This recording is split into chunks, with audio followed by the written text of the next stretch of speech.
নমস্কার বন্ধুরা, আশা করি সকলেই ভালো আছেন। তো বন্ধুরা, শীতের শেষে এখন গরমের শুরু। এই সময় কিন্তু আমাদের লেবু গাছের বিশেষ পরিচর্যার দরকার, না হলে কিন্তু আমরা যে খাটাখাটনি সারা বছর ধরে করছি তা ব্যর্থ হয়ে যায়। তাই কিভাবে এই সময়ে, এই গুরুত্বপূর্ণ সময় আমরা গাছের পরিচর্যা করব, তাই নিয়ে গ্রিন গার্ডেনার চ্যানেলে ভিডিও। তো বন্ধুরা, এরপরে ধীরে ধীরে আম গাছের যে পরিচর্যা তার উপরেও ভিডিও আনবো। সকলেই শেষ পর্যন্ত ভিডিওটি দেখবেন এই আশাই রাখছি। তো চলুন শুরু করি ভিডিওটি। বন্ধুরা, দেখতে পাচ্ছেন যে আমার সামনে যে গাছটা রয়েছে এটা একটা মালটা গাছ। এটা হলো আফ্রিকান ইয়েলো মালটা গাছ। তো গাছে ফুল দেখতে পাচ্ছি, আবার কিছু কিছু ফুল ফোটা বাকি রয়েছে। পাশাপাশি দেখুন, এটা ভ্যালেন্সিয়া মালটা বলে আমি এনেছি। খুবই সুস্বাদু একটা ভ্যারাইটি। আমি এটা নিজে খেয়েছি। দেখুন গাছে গুটি সেট হতে আরম্ভ করেছে। আবার পাশাপাশি দেখুন যে এই গাছটাতেই আবার নতুন ফুল আসছে।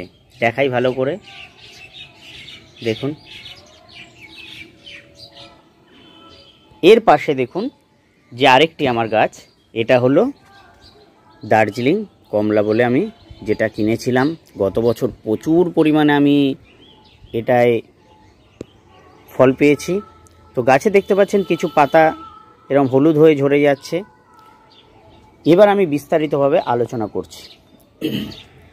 তো বন্ধুরা, যাদের কমলা লেবু গাছে আমরা জানি একটু দেরি করে ফুলটা আসে, এই সময় ফুলগুলো আপনারা পেয়ে যাবেন। মানে আসতে আরম্ভ করেছে। কিভাবে ফুল আনতে হয় তার ভিডিও কিন্তু আমার চ্যানেলেও দেওয়া আছে এবং অন্যান্য চ্যানেলেও দেওয়া আছে। এই সময়টা আমরা অনেকগুলো ভুল করে থাকি, যার ফলে গাছ ভর্তি আমাদের ফুল হয় অথচ ফলের দেখা পাওয়া যায় না। এর প্রধান কারণ হলো এই সময় প্রপার যে যত্নটা সেটা আমরা নিতে পারি না। তো বন্ধুরা, যেটা করতে হবে, আমার সামনে আছে এসওপি অর্থাৎ সালফেট অফ পটাশ, বা যেটা আমরা এনপিকে 0050 যেটা বলে থাকি, সেই 0050 এইটা নেব আমরা 2 গ্রাম। আর তার সাথে নিয়ে নেব আমরা বোরন নিয়ে নেব 1 থেকে 1.5 গ্রাম। এই দুটো মিশ্রণকে একসাথে মিশিয়ে আমরা গাছে 15 দিন অন্তর স্প্রে করব। তাহলে কি হবে, যে দেখুন গাছে আমি ভালো করে দেখাই যে ফুলগুলো দেখুন এখনও পরিণত হয়নি। আমাদের বেশিরভাগ হয় কি অপরিণত ফুল হয়, সেইগুলো কিন্তু ফল দাঁড়াতে চায় না। তাই গাছগুলোর ফুল যাতে পরিণত অর্থাৎ সুন্দর সুস্থ সবল হয়, তার জন্য কিন্তু আমাদের এই স্প্রেটা 15 দিন অন্তর করে যেতে হবে। আরেকটা বিষয়ের কথা বলি, যে এই সময় মাটি কিন্তু হালকা ভিজে ভিজে রাখতে হবে, কারণ এতদিন পর্যন্ত আমরা গাছকে প্রচুর পরিমাণে স্ট্রেস দিয়েছি। তার ফলে কিন্তু গাছে অনেক রকমের সমস্যা দেখা দিয়েছে, অর্থাৎ পাতা হলুদ হয়ে গেছে, পাতা ঝরে গেছে। গাছের কিন্তু এখন খাদ্যের একটা চাহিদা রয়েছে। তাই আমরা এনপিকে 0050 এবং বোরনের মিশ্রণটা আমরা গোড়াতেও দেব। এবার বলে দিই যে এই সময় গাছের কিন্তু একটা ক্যালসিয়ামের প্রচুর ঘাটতি হয়। তাই আমরা কি করব, যে এই সময় আমরা দিতে পারি গাছে ক্যালসিয়াম নাইট্রেট। যদি ক্যালসিয়াম নাইট্রেট না পান, আপনারা দিতে পারেন চুন। হ্যাঁ বন্ধুরা, চেষ্টা করবেন কৃষি চুন ব্যবহার করার, কারণ কৃষি চুনের ব্যবহারের অনেক উপকারিতা আছে। এটা একদম কৃষি উপযোগী করে কিন্তু তৈরি করা। তাই আমরা কতটা পরিমাণে চুন দেব, যে 1 টবে কিন্তু আমরা মানে ছোট চামচের হাফ চামচ চুন দেব। কারণ চুন অত্যাধিক দিলেও কিন্তু গাছের ক্ষতি হতে পারে। কারণ চুনের নিয়ম হলো যে 1 কেজি মাটিতে হাফ গ্রাম থেকে 1 গ্রাম মতো দিতে হয় প্রতি কেজি মাটিতে। তাই সেইটাই আমরা মাথায় রাখবো। তাহলে এইটা দেবো আমরা মাটিতে। এবার আরও কিছু বিষয়, সেটা হলো গাছে কিন্তু ফুল ঝরে যায়। ফুল ঝরে যাওয়ার মূল কারণ হলো ফাঙ্গাস একটা কারণ। তাই আমরা অ্যান্ট্রাকল দিতে পারি, কন্ট্যাক্ট ফাঙ্গিসাইড, কিংবা ব্লাইটক্স আছে, সেটাও আমরা গাছে প্রয়োগ করতে পারি। ম্যানকোজেব অর্থাৎ M45 যেটা নামে বাজারে আছে, সেই M45ও কিন্তু আমরা গাছে দিতে পারি। তাহলে কিন্তু ফুল ঝরাটা কমবে। এবার বেশ কিছু গুরুত্বপূর্ণ বিষয় দেখুন, আমার গাছে ফল সেট হয়েছে, কিন্তু এই ফল ঝরেও যেতে পারে। তার জন্য আমি কি করব, যে এখন আমি মিশ্র খাবার কিন্তু চাপাবো না। চাপাবো কখন? যখন এটা গুলির মতো অর্থাৎ মার্বেলের মতো হয়ে যাবে, তখন আমি কিন্তু এতে মিশ্র খাবার যেটা আমরা প্রয়োগ করি সেই খাবারটা দেব, তাহলে কিন্তু হবে। আর গাছে যেরকম ফাঙ্গিসাইড সেটা নিয়মিত স্প্রে করতে হবে।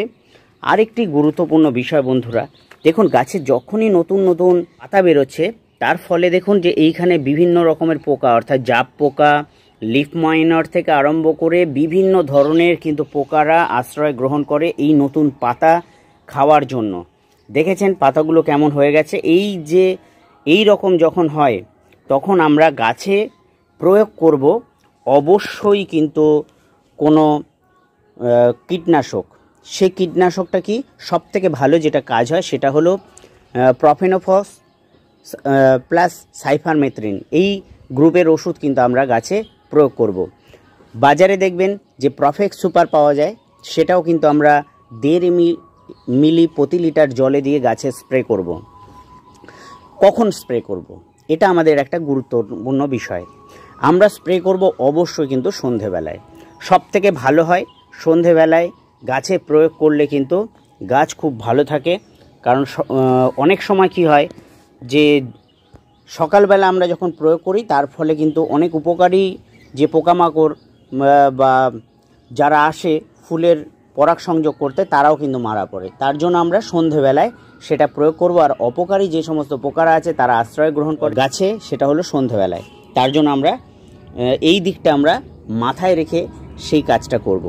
তো বন্ধুরা এইভাবে যত্ন করবেন। আর যেটা বিষয় সেটা হলো, দেখুন গাছে এতদিন পর্যন্ত মাইক্রোনিউট্রিয়েন্টের একটা বিশাল অভাব আমরা অনুভব করেছি, গাছকে ঠিকঠাক খেতে দিইনি।